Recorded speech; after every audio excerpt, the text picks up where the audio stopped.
ನಮೋಜ್ಯಾಯ ರಾಘವೇಂದ್ರಾಯ ಸತಧರ್ಮರತಾಯ ಚ ಭಜತಾಂ ಕಲ್ಪವೃಕ್ಷಾಯ ನಮತಾಂ ಕಾಮಧೇನುವೆ. ನನ್ನ ಸಮಸ್ತ ಗುರುಗಳಿಗೂ ಕೂಡ ವಂದನೆಗಳನ್ನ ಅರ್ಪಿಸ್ತಾ Beats of India Kannada channel ವೀಕ್ಷಕರೆಲ್ಲರಿಗೂ ಕೂಡ ವಿಭಾ ಶೆಟ್ಟಿ ಮಾಡುವ ನಮಸ್ಕಾರಗಳು. ದಿನ ಭವಿಷ್ಯ ಕಾರ್ಯಕ್ರಮಕ್ಕೆ ತಮಗೆಲ್ಲರಿಗೂ ಸ್ವಾಗತ. ಈ ದಿನ ಅಂದರೆ 21/12/2025 ಭಾನುವಾರದ ದಿನ. ಇವತ್ತಿನ ದಿನ ಪೂರ್ವಾಷಾಢ ನಕ್ಷತ್ರವಿರಲಿದೆ. ಹಾಗಿದ್ರೆ ಬನ್ನಿ ದ್ವಾದಶ ರಾಶಿಗಳ ಮೇಲೆ ಇವತ್ತಿನ ದಿವಸ ಏನೆಲ್ಲ ಪರಿಣಾಮ ಬೀರ್ತಿದೆ ಅನ್ನೋದನ್ನ ನೋಡೋಣ. ಮೇಷರಾಶಿಯವರಿಗೆ ಇವತ್ತಿನ ದಿವಸ ಒಂದು ಅದೃಷ್ಟಕರವಾದ ದಿನ ಅಂತಾನೆ ಹೇಳ್ಬೋದು. ಯಾಕೆ ಅಂತಂದ್ರೆ ನೋಡಿ, ನಿಮ್ಮ ತಂದೆಯ ಒಂದು ಆಶೀರ್ವಾದ ಸಿಗುವಂಥ ದಿನ ಆಗಿರುತ್ತೆ, ಅಥವಾ ನಿಮ್ಮ ತಂದೆಯ ಆಸ್ತಿ ಬಗ್ಗೆ ಮಾತಾಡುವಂಥದ್ದಾಗಿರ್ಬೋದು, ಅಥವಾ ಅವರು ಏನೋ ನಿಮ್ಮ ಜೊತೆನಲ್ಲಿ ಒಂದು ಪ್ರೀತಿ ಒಂದು ಒಳ್ಳೆ ಬಾಂಡೇಜ್ನ ಕೊಡುವಂಥ ಒಂದು ಡೇ ಇವತ್ತಾಗಿರುತ್ತೆ. ಹಾಗೆ ಇವತ್ತು ಏನೇ ಕೆಲಸದಲ್ಲಿ ನೀವು ಕೈ ಇಟ್ಟರು ಕೂಡ ಆ ಕೆಲಸಗಳಲ್ಲೆಲ್ಲ ನಿಮಗೆ ಸಕ್ಸಸ್ ಆಗುವಂಥ ಒಂದು ದಿನ ಆಗಿರುತ್ತೆ. ಸೊ ಇವತ್ತು ನೀವೇನು ಪರಿಹಾರ ಮಾಡ್ಕೊಬೇಕು ಅಂದರೆ, ಗುರುವಿನ ಆರಾಧನೆ ಮಾಡುವಂಥದ್ದು, ಗುರುಗಳ ದೇವಸ್ಥಾನಕ್ಕೆ ಹೋಗಿ ಬರೋದ್ರಿಂದ ಕೂಡ ಗುರುವಿನ ಆಶೀರ್ವಾದ ನಿಮ್ಗೆ ಇನ್ನೂ ಜಾಸ್ತಿ ಸಿಗುತ್ತೆ. ಇನ್ನು ವೃಷಭ ರಾಶಿಯವರಿಗೆ ಇವತ್ತಿನ ದಿವಸ ನಿಮ್ಮ ಅಷ್ಟಮದಲ್ಲಿ ಚಂದ್ರನ ಸಂಚಾರ ಇರೋದ್ರಿಂದ ಸ್ವಲ್ಪ ಮೂಡ್ ಸ್ವಿಂಗ್ ಆಗುವಂಥದ್ದು, ಯಾವ ಕೆಲಸ ಮಾಡೋದಕ್ಕೂ ಸ್ವಲ್ಪ ಲೇಜಿ ಆಗುವಂಥ ಒಂದು ಡೇ ಇವತ್ತಾಗಿರುತ್ತೆ. ಹೆಂಗೂ ಭಾನುವಾರ ಬೇರೆ ಆಗಿರೋದ್ರಿಂದ ಸ್ವಲ್ಪ ನಿಧಾನಕ್ಕೆ ಎದ್ದೋಳೋಣ, ಅಯ್ಯೋ ಬಿಡು ಯಾರು ಮಾಡ್ತಾರೆ, ಹೊರಗಡೆಯಿಂದನೇ ಊಟ ತರಿಸ್ಕೊಳ್ಳೋಣ ಅಂತ ಸ್ವಲ್ಪ ಲೇಜಿ ಮಾಡೋ ದಿನ ಆಗಿರುತ್ತೆ. ಸೊ ಇವತ್ತು ನೀವೇನು ಪರಿಹಾರ ಮಾಡ್ಕೊಬೇಕು ಅಂತಂದರೆ, ಇವತ್ತು ನೀವು ಆದಿತ್ಯ ಹೃದಯ ಪಾರಾಯಣ ಮಾಡೋದ್ರಿಂದ ಆಗಿರ್ಬೋದು, ಅಥವಾ ಸೂರ್ಯ ನಮಸ್ಕಾರ ಹಾಕೋದ್ರಿಂದ ಆಗಿರ್ಬೋದು, ನಿಮ್ಮಲ್ಲಿರೋ ಸ್ವಲ್ಪ ಲೇಜಿನೆಸ್ನ ನೀವು ಇವತ್ತು ಈಚೆ ಬರ್ಬೋದು. ಇನ್ನು ಮಿಥುನ ರಾಶಿಯವರಿಗೆ ಇವತ್ತಿನ ದಿವಸ ಏನು ನಿಮ್ಮ ಗಂಡ ಹೆಂಡತಿ ಮಧ್ಯದಲ್ಲಿ ಒಂದು ಒಳ್ಳೆ ಬಾಂಡೇಜ್ ಕ್ರಿಯೇಟ್ ಆಗುವಂಥದ್ದು, ಎಲ್ಲಾದರೂ ಹೊರಗಡೆ ಹೋಗಬೇಕು ಅಂತ ಪ್ಲಾನಿಂಗ್ಸ್ ಮಾಡುವಂಥದ್ದಾಗಿರುತ್ತೆ, ಅಥವಾ ನೀವೇನಾದರೂ ಪಾರ್ಟ್ನರ್ಶಿಪ್ ಬಿಸ್ನೆಸ್ ಮಾಡ್ತಿದ್ದೀರಾ ಅಂದರೆ ಅದರಲ್ಲಿ ಏನಾದರೂ ಒಂದು ಹೊಸ ಇನ್ವೆನ್ಷನ್ ತರಬೇಕು ಅಂತ ಆಲೋಚನೆ ಮಾಡುವಂಥದ್ದು, ಅಥವಾ ಅವ್ರ ಜೊತೆಲಿ ಕುತ್ಕೊಂಡು ಏನಾದರೂ ಮಾತುಕತೆ ಆಡುವಂಥ ಒಂದು ದಿನ ಇವತ್ತಾಗಿರುತ್ತೆ. ಇವತ್ತಿನ ದಿವಸ ನೀವೇನು ಪರಿಹಾರ ಮಾಡ್ಕೊಬೇಕು ಅಂತಂದರೆ, ಇವತ್ತು ನೀವು ಶಿವ ಪಾರ್ವತಿ ಒಟ್ಟಿಗೆ ಇರುವಂಥ ಒಂದು ದೇವಸ್ಥಾನಕ್ಕೆ ಹೋಗಿ ಬರೋದ್ರಿಂದ, ಅಲ್ಲೋಗಿ ನಿಮ್ಮ ಹೆಸರಲ್ಲಿ ಅರ್ಚನೆ ಮಾಡಿಸ್ಕೊಂಡು ಬರೋದ್ರಿಂದ ಇನ್ನಷ್ಟು ಮತ್ತಷ್ಟು ನೀವು ಶುಭ ಸುದ್ದಿಗಳನ್ನ ಕೇಳ್ಬೋದು. ಇನ್ನು ಕಟಕ ರಾಶಿಯವರಿಗೆ ಇವತ್ತಿನ ದಿವಸ ಏನು ನಿಮ್ಮ ಶತ್ರುಗಳ ಕಾಟ ಜಾಸ್ತಿ ಆಗುವಂಥದ್ದು, ಅಥವಾ ಶತ್ರುಗಳದ್ದು ಬಗ್ಗೆನೇ ಸ್ವಲ್ಪ ಕೇಳೋ ಅಂಥ ಒಂದು ದಿನ ಆಗಿರುತ್ತೆ. ಆದರೆ ಶತ್ರುಗಳ ಮುಂದೆ ನಿಮಗೆ ಯಶಸ್ಸು ಸಿಗುತ್ತೆ. ಮತ್ತು ಯಾರೆಲ್ಲ ವಿದ್ಯಾರ್ಥಿಗಳು ಕಾಂಪಿಟೇಟಿವ್ ಎಕ್ಸಾಮ್ ಬರೀತಿರ್ತೀರಾ ಅವರಿಗೆ ಇವತ್ತು ನಿಮಗೆ ಯಶಸ್ಸು ಸಿಗುವಂಥ ಒಂದು ದಿನ ಅಂತಲೇ ಹೇಳ್ಬೋದು. ಹಾಗೆ ನಿಮಗೇನಾದರೂ ಸ್ವಲ್ಪ ಸಾಲಗಳಿತ್ತು ಅಂದರೆ ಇವತ್ತಿನ ದಿವಸ ಸ್ವಲ್ಪನಾದ್ರೂ ಸಾಲ ತೀರಿಸೋದ್ರಿಂದ ನಿಮಗೆ ಇರುವಂಥ ಸಾಲಗಳಲ್ಲಿ ಸ್ವಲ್ಪ ಸಾಲ ಕಮ್ಮಿ ಆಗ್ತಾ ಹೋಗ್ತಾ ಇರುತ್ತೆ. ಸೊ ಇವತ್ತು ನೀವೇನು ಪರಿಹಾರ ಮಾಡ್ಕೊಬೇಕು ಅಂತಂದರೆ, ಇವತ್ತಿನ ದಿವಸ ನೀವು ಋಣ ವಿಮೋಚನಾ ಸ್ತೋತ್ರನ ಕೇಳಿಸ್ಕೊಳ್ಳೋದ್ರಿಂದ ಅಥವಾ ಹೇಳೋದ್ರಿಂದಲೂ ಕೂಡ ನಿಮಗೆ ಸಾಲಗಳೇನಾದರೂ ಇತ್ತು ಅಂದರೆ ಅದರಲ್ಲಿ ಕಮ್ಮಿ ಆಗ್ತಾ ಹೋಗುತ್ತೆ. ಇಲ್ಲಾಂದರೆ ನೀವು ಚಂದ್ರಗ್ರಹದ ಬೀಜ ಮಂತ್ರ ಪಠನೆ ಮಾಡೋದ್ರಿಂದನೂ ಕೂಡ ನಿಮ್ಗೆ ಇವತ್ತು ಶುಭವಾಗುತ್ತೆ. ಇನ್ನು ಸಿಂಹರಾಶಿಯವರಿಗೆ ಇವತ್ತಿನ ದಿವಸ ನಿಮ್ಮ ಮಕ್ಕಳಿಂದ ಸ್ವಲ್ಪ ಏಳಿಗೆ ಆಗುವಂಥದ್ದು, ಅಥವಾ ಅವ್ರ ಮೇಲೆ ಸ್ವಲ್ಪ ಪ್ರೀತಿ ಜಾಸ್ತಿ ಆಗುವಂಥದ್ದು, ಮಕ್ಕಳಿಗೋಸ್ಕರ ಏನಾದರೂ ಒಂದು ಕೆಲಸನ ಮಾಡಬೇಕು ಅಂತ ಆಲೋಚನೆ ಮಾಡುವಂಥ ದಿನ ಆಗಿರುತ್ತೆ. ಹಾಗೆ ನೀವು ಗಂಡ ಹೆಂಡತಿ ಮಧ್ಯದಲ್ಲಿ ಒಂದೊಳ್ಳೆ ಬಾಂಡೇಜ್ ಕ್ರಿಯೇಟ್ ಆಗುವಂಥದ್ದು, ಪ್ರೇಮಿಗಳ ಮಧ್ಯದಲ್ಲಿ ಪ್ರೀತಿ ಜಾಸ್ತಿ ಆಗುವಂಥ ಒಂದು ದಿನ ಆಗಿರುತ್ತೆ. ಸೊ ಇವತ್ತು ನೀವೇನು ಮಾಡಬೇಕು ಅಂದರೆ, ರಾಧಾಕೃಷ್ಣರ ದೇವಸ್ಥಾನಕ್ಕೆ ಹೋಗಿ ಬರೋದು, ಅಥವಾ ಬರೀ ಕೃಷ್ಣನ ದೇವಸ್ಥಾನಕ್ಕೆ ಹೋಗಿ ತುಳಸಿ ಮಾಲೆನ ಅರ್ಪಿಸ್ಬಿಟ್ಟು ಬರೋದ್ರಿಂದ ಇವತ್ತಿನ ದಿವಸ ನಿಮಗೆ ಮತ್ತಷ್ಟು ಶುಭವಾಗಲಿದೆ.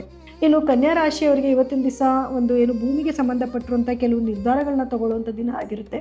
ಹಾಗೆ ನೀವೇನಾದರೂ ನಿಮ್ಮ ಜಮೀನುಗಳೇನಾದರೂ ಇತ್ತು ಅಂದರೆ ಹೋಗಿ ಇವತ್ತು ವಿಸಿಟ್ ಮಾಡಿಬಿಟ್ಟು ಬರುವಂಥದ್ದು, ಅಥವಾ ಮನೇಲಿ ಏನಾದರೂ ದುರಸ್ತಿ ಕಾರ್ಯಗಳಿದ್ದರೆ ಅದನ್ನು ಮಾಡುವಂಥದ್ದು, ಅಥವಾ ಮನೆ ಅಲಂಕಾರಕ್ಕೋಸ್ಕರ ಹೊಸ ಹೊಸ ವಸ್ತುಗಳನ್ನ ತೊಗೊಂಡ್ಬರುವಂಥ ಒಂದು ದಿನ ಆಗಿರುತ್ತೆ. ಸೊ ಇವತ್ತಿನ ದಿವಸ ನೀವೇನು ಮಾಡಬೇಕು ಅಂತಂದರೆ, ಅನ್ನಪೂರ್ಣೇಶ್ವರಿಯ ಧ್ಯಾನ ಮಾಡುವಂಥದ್ದು ಅಥವಾ ಮಂತ್ರಗಳನ್ನ ಪಠನೆ ಮಾಡೋದ್ರಿಂದ ಇವತ್ತಿನ ದಿವಸ ನಿಮಗೆ ಮತ್ತಷ್ಟು ಶುಭವಾಗಲಿದೆ. ಇನ್ನು ತುಲಾ ರಾಶಿಯವರಿಗೆ ಇವತ್ತಿನ ದಿವಸ ಕೆಲವೊಂದು ನಿಂತೋಗಿರುವಂಥ ಕೆಲಸಗಳು ಬೇಗ ಆಗುವಂಥ ದಿನ ಆಗಿರುತ್ತೆ, ಅಥವಾ ಒಳ್ಳೆ ಡಿಸಿಷನ್ನ ತೊಗೊಳ್ಳುವಂಥ ಒಂದು ದಿನ ಆಗಿರುತ್ತೆ. ಇವತ್ತು ನೀವು ದೃಢವಾದ ಒಂದು ಡಿಸಿಷನ್ನ ತೊಗೊತೀರಾ. ಹಾಗೆ ಇವತ್ತಿನ ದಿವಸ ಸ್ವಲ್ಪ ನಿಮ್ಮ ಸ್ನೇಹಿತರಿಂದ ಸ್ವಲ್ಪ ಪ್ರೋತ್ಸಾಹ ಸಿಗೋದು ನೀವು ಮಾಡ್ತಿರೋ ಕೆಲಸಕ್ಕೆ, ಅಥವಾ ನಿಮ್ಮ ಸಹೋದ್ಯೋಗಿಗಳಿಂದನೂ ಕೂಡ ನಿಮಗೆ ಪ್ರೋತ್ಸಾಹ ಸಿಗುವಂಥ ಒಂದು ದಿನ ಆಗಿರುತ್ತೆ. ಸೊ ಇವತ್ತಿನ ದಿವಸ ನೀವೇನು ಮಾಡಬೇಕು ಅಂತಂದರೆ, ಕುಜಗ್ರಹದ ಬೀಜ ಮಂತ್ರನ ಪಠನೆ ಮಾಡೋದ್ರಿಂದ ಇವತ್ತಿನ ದಿವಸ ನೀವು ಮಾಡೋ ಎಲ್ಲ ಕೆಲಸದಲ್ಲೂ ಕೂಡ ನಿಮಗೆ ಯಶಸ್ಸು ಸಿಗುತ್ತೆ. ಇನ್ನು ವೃಶ್ಚಿಕ ರಾಶಿಯವರಿಗೆ ಇವತ್ತಿನ ದಿವಸ ಸ್ವಲ್ಪ ಹಣಕಾಸಿನ ವ್ಯವಹಾರದ ಬಗ್ಗೆ ಮಾತಾಡುವಂಥ ದಿನ ಆಗಿರುತ್ತೆ, ಅಥವಾ ಹಣಕಾಸಿನ ಒಂದು ಪ್ರಮುಖವಾದ ನಿರ್ಧಾರಗಳನ್ನ ತಗೊಳ್ಳುವಂಥ ಒಂದು ದಿನ ಆಗಿರುತ್ತೆ. ಇವತ್ತೇನಾದರೂ ನೀವು ಇನ್ವೆಸ್ಟ್ಮೆಂಟ್ ಏನಾದರೂ ಮಾಡ್ತಾ ಇದ್ದೀರಾ ಯಾವುದಕ್ಕಾದರೂ ಅಂತಂದರೆ, ಅದಕ್ಕೆ ನೀವು ಇನ್ವೆಸ್ಟ್ಮೆಂಟ್ ಮಾಡೋಕ್ಕೂ ಕೂಡ ಒಂದು ಒಳ್ಳೆ ದಿನ ಇದಾಗಿರುತ್ತೆ. ಸೊ ಇವತ್ತು ನೀವೇನು ಪರಿಹಾರ ಮಾಡ್ಕೊಬೇಕು ಅಂದರೆ, ಲಕ್ಷ್ಮೀ ದೇವಿಯ ಆರಾಧನೆ ಮಾಡೋದು, ಅಥವಾ ಶುಕ್ರಗ್ರಹದ ಬೀಜ ಮಂತ್ರನ ಪಠನೆ ಮಾಡೋದ್ರಿಂದನೂ ಕೂಡ ಇವತ್ತು ನಿಮಗೆ ಯಶಸ್ಸು ಸಿಗಲಿದೆ. ಇನ್ನು ಧನಸ್ಸು ರಾಶಿಯವರಿಗೆ ಇವತ್ತಿನ ದಿವಸ ನಿಮ್ಮ ಲಗ್ನದಲ್ಲೇ ಸಂಚಾರ ಇರೋದ್ರಿಂದ, ಚಂದ್ರನ ಸಂಚಾರ ಇರೋದ್ರಿಂದ ಸ್ವಲ್ಪ ಇವತ್ತು ನಿಮಗೆ ನೀವು ತೊಗೊಳ್ಳೋವಂಥ ಡಿಸಿಷನ್ನಲ್ಲಿ ಸ್ವಲ್ಪ ಕನ್ಫ್ಯೂಷನ್ ಸ್ಟೇಟಸ್ ಇರುವಂಥದ್ದು, ಅಯ್ಯೋ ಕೆಲಸ ಮಾಡೋಣ ಅಂತ ಒಂದ್ಸತಿ ಅಂದ್ಕೊಳ್ಳೋದು, ಬೇಡ ಅಂತ ಅಂದ್ಕೊಳ್ಳೋದು, ಅಥವಾ ಹೊರಗಡೆ ಹೋಗಬಾರ್ದು, ಈ ಥರ ಒಂದು ಕನ್ಫ್ಯೂಷನ್ ಸ್ಟೇಟಸಲ್ಲಿ ಇರುವಂಥ ದಿನ ಆಗಿರುತ್ತೆ. ಸೊ ಹಾಗಾಗಿ ಇವತ್ತು ಗುರುಗಳ ಧ್ಯಾನ ಮಾಡುವಂಥದ್ದು, ಗುರುಗಳ ದೇವಸ್ಥಾನಕ್ಕೆ ಹೋಗಿ ಬರೋದ್ರಿಂದ ಏನಾಗುತ್ತೆ, ನಿಮ್ಮ ಕನ್ಫ್ಯೂಷನ್ ಸ್ಟೇಟಸಿಂದ ನೀವು ಇವತ್ತು ಈಚೆ ಬರ್ಬೋದು. ಇನ್ನು ಮಕರ ರಾಶಿಯವರಿಗೆ ಇವತ್ತಿನ ದಿವಸ ಸ್ವಲ್ಪ ಕೆಲಸದಲ್ಲಿ ಹಿನ್ನಡೆ ಆಗೋ ಸಾಧ್ಯತೆಗಳು ಜಾಸ್ತಿ ಇರುತ್ತೆ.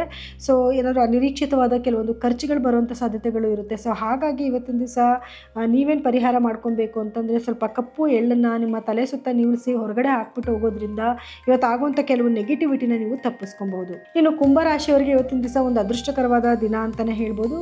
ಯಾಕೆಂದರೆ ನಿಮ್ಮ ತಂದೆಯಿಂದನೋ ಅಥವಾ ನಿಮ್ಮ ತಾಯಿಯಿಂದನೋ ಅಥವಾ ನಿಮ್ಮ ಸಹೋದ್ಯೋಗಿಗಳಿಂದನೋ ಒಂದು ಶುಭ ಸುದ್ದಿನ ಕೇಳುವಂಥ ಒಂದು ದಿನ ಆಗಿರುತ್ತೆ. ಮತ್ತು ನೀವು ಏನೇ ಕೆಲಸ ಕೈ ಇಟ್ಟರೂ ಕೂಡ ಕೆಲಸಗಳು ಬೇಗ ಫಿನಿಶ್ ಆಗುವಂಥದ್ದು. ಇವಾಗ ಯಾವುದೋ ವ್ಯಕ್ತಿನ ಭೇಟಿ ಮಾಡಬೇಕು ಅಂತ ಹೋಗಿರ್ತೀರಾ, ನೀವು ಅವ್ರನ್ನ ವೆಯ್ಟ್ ಮಾಡಿದ್ರೇ ಬೇಗ ನಿಮಗೆ ಸಿಗುವಂಥದ್ದು, ಒಂದು ದೇವಸ್ಥಾನಕ್ಕೆ ಹೋದ್ರೂ ಒಂದು ಒಳ್ಳೆ ದರ್ಶನ ಆಗುವಂಥದ್ದು, ಈ ರೀತಿ ಒಂದು ಶುಭವಾದ ದಿನ ಅಂತ ಹೇಳ್ಬೋದು. ಇವತ್ತಿನ ದಿವಸ ನೀವೇನು ಪರಿಹಾರ ಮಾಡ್ಕೊಬೇಕು ಅಂತಂದರೆ, ಇವತ್ತು ನೀವು ಶನಿಗ್ರಹದ ಬೀಜ ಮಂತ್ರನ ಪಠನೆ ಮಾಡೋದಾಗಿರ್ಬೋದು, ಗಣಪತಿಯ ಧ್ಯಾನ ಮಾಡೋದ್ರಿಂದನೂ ಕೂಡ ಇವತ್ತು ನಿಮಗೆ ಅತ್ಯಂತ ಶುಭವಾಗುತ್ತೆ. ಇನ್ನು ಮೀನರಾಶಿಯವರಿಗೆ ಇವತ್ತಿನ ದಿವಸ ನಿಮ್ಮ ಕರ್ಮಸ್ಥಾನದಲ್ಲಿ ಚಂದ್ರನ ಸಂಚಾರ ಇರೋದ್ರಿಂದ ನಿಮ್ಮ ವ್ಯವಹಾರಕ್ಕೋಸ್ಕರ ಒಂದು ಸ್ವಲ್ಪ ಯೋಚನೆ ಮಾಡೋ ದಿನ ಆಗಿರುತ್ತೆ. ವ್ಯಾವಹಾರಿಕವಾಗಿ ಏನಾದರೂ ಒಂದು ಆಲೋಚನೆಗಳನ್ನ ಮಾಡುವಂಥ ಒಂದು ದಿನ ಆಗಿರುತ್ತೆ. ಅಥವಾ ನಿಮ್ಮ ಏನು ಬ್ರಾಂಚಸ್ನ ಮಾಡಬೇಕು ಅನ್ನೋದಾಗಿರ್ಬೋದು, ಅಥವಾ ಏನು ಡೆವಲಪ್ಮೆಂಟ್ ಮಾಡೋಕ್ಕೋಸ್ಕರ ಏನೆಲ್ಲ ಮಾಡಬೇಕು ಅಂತ ಯೋಚನೆ ಮಾಡೋ ದಿನ ಆಗಿರುತ್ತೆ. ಸೊ ಇವತ್ತು ನೀವೇನು ಪರಿಹಾರ ಮಾಡ್ಕೊಬೇಕು ಅಂತಂದರೆ, ಇವತ್ತು ನೀವು ಶನಿಗ್ರಹದ ಬೀಜ ಮಂತ್ರನ ಪಠನೆ ಮಾಡೋದ್ರಿಂದ ಇವತ್ತಿನ ದಿವಸ ನೀವು ಮಾಡೋ ಕೆಲಸಗಳಲ್ಲಿ ನಿಮಗೆ ಸಕ್ಸಸ್ ಸಿಗುತ್ತೆ. ಸೊ ಇದಾಗಿತ್ತು ದ್ವಾದಶ ರಾಶಿಗಳ ಈ ದಿನದ ಫಲಾನುಫಲಗಳು. ಕಾರ್ಯಕ್ರಮ ಮುಗಿಸೋಂಥ ಸಮಯ ಇದಾಗಿದೆ. ನಾಳಿನ ದಿನ ಭವಿಷ್ಯ ಕಾರ್ಯಕ್ರಮದಲ್ಲಿ ಮತ್ತೆ ನಾನು ನಿಮ್ಮನ್ನು ಭೇಟಿ ಮಾಡ್ತೀನಿ. ಎಲ್ಲರಿಗೂ ಕೂಡ ನನ್ನ ಧನ್ಯವಾದಗಳು.